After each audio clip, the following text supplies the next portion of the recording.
All right, this is the last segment of the day, and then you could go about your craziness. I apologize for the dump of so many segments all in one shot today, but we had a lot of news to cover. So the last one here is kind of wrap up more of the smaller stuff and some little tidbits of information.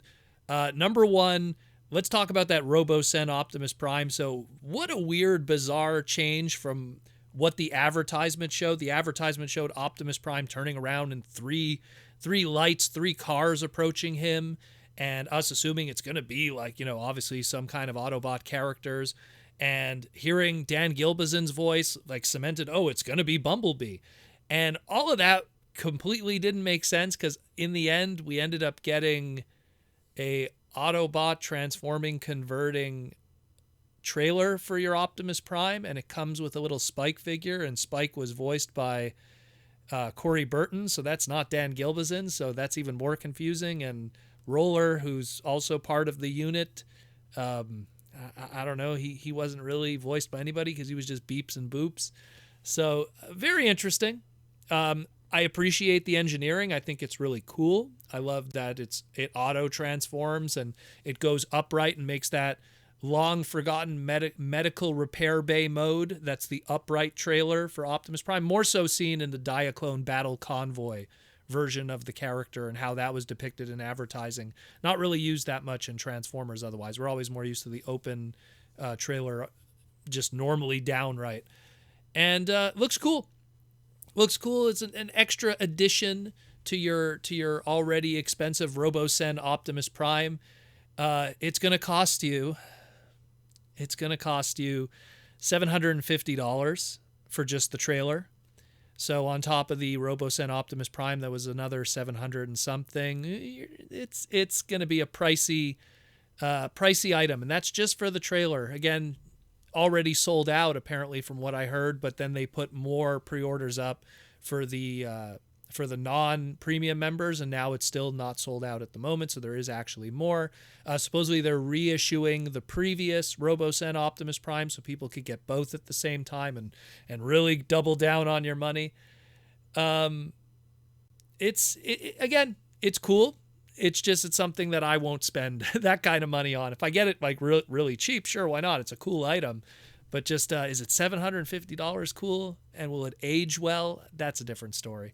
It's going to ship out just in time for Christmas, December 1st, 2022. So really nice thing to put under the stockings and under the tree for a Transformer fan. It's pretty cool. Two other things we're just going to cover. Number one, they talked quickly about Motormaster and Blitzwing in terms of engineering and design.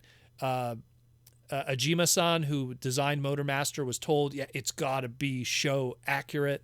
And so that's pretty cool that he really nailed it really good. He wanted to make sure that the scale and the design was for him to rival Optimus Prime, like the episode King of the Road. So he's even the same height in robot mode for the leader class Earthrise version. So that's pretty cool. Also, the auto transforming shins was a nice touch and everything for the Menasor mold. A lot of cool stuff going on there. Evan, who worked on the Motormaster, also was like, oh, like it's incredible. You have to see it in person. It's a really cool figure. I'm down with that. I love it. I think it looks great. Then they went on to talk quickly about the designing of Blitzwing and how that was Lenny along with Hasui-san. And the only thing that they really wanted to cover that was news to us was that the rocket boosters, like the hands that we see, these giant hands, they're actually rocket boosters for the jet mode. And they're red Energon weapons. They're, again, emphasizing the Energon weapon kind of thing. And it's a triple changer Energon weapon for a triple changer character, meaning that it's turrets for the tank mode, it's rocket boosters with the little flames in the back for the jet mode, and it's two giant punching hands for the robot mode. So it's kind of that triple changing thing, and you could mix and match and do all kinds of crazy stuff. So it's not a pair of hands for Menasor as people had worried and or feared. And last but not least, we're just going to cover the kind of probably the big downer news of the whole thing, which was there was a listing many months ago for the Wave 2 Voyagers of Legacy, and we saw a PR Soundwave. Most people are like, okay, it's going to be a package refresh Soundwave. Some people are like, it's going to be a Transformers Prime Soundwave.